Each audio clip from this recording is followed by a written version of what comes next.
Good morning. In 1987, readers of the Los Angeles Times were greeted with these headlines: Norwood, Ohio girds for a grim life without General Motors. The enormous auto giant had announced that they were shutting down.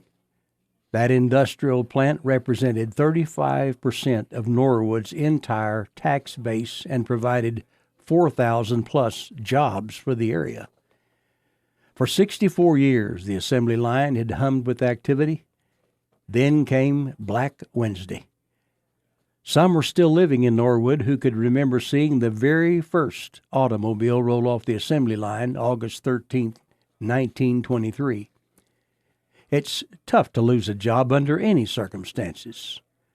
Numbly shuffling across the parking lot toward the car, last day of work, final paycheck tucked away. All kinds of scenarios playing themselves out on the screen of the mind. It's not a pretty picture at all. No, it wasn't. I read about a man who experienced this twice in the same year. His position as editor of a popular magazine went down the tubes when the corporation went into bankruptcy. Fortunately, his talent and job skills landed him another position almost immediately. But shortly afterward, a corporate merger cost him this job as well, and for a second time in a short time, he had to break the news to his family.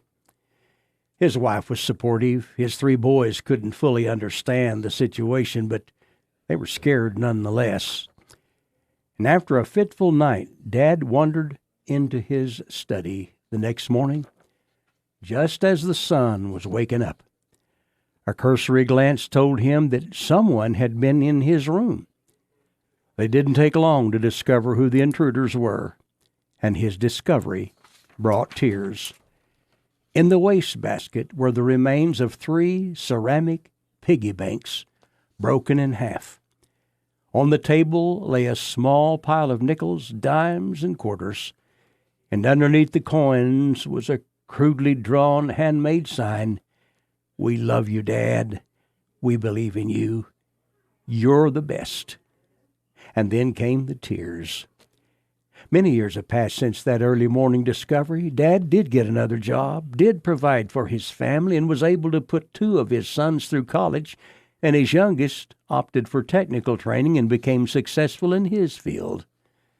Well, today in his study, Dad has 3 prominently displayed piggy banks, held together by a little glue and a ton of memories.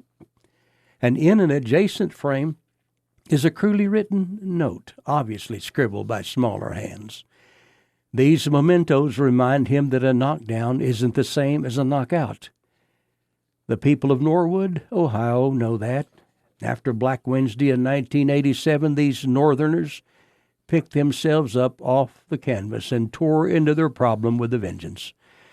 And as a result, their city has added over 1 million square feet of office space to accommodate their expanding economy.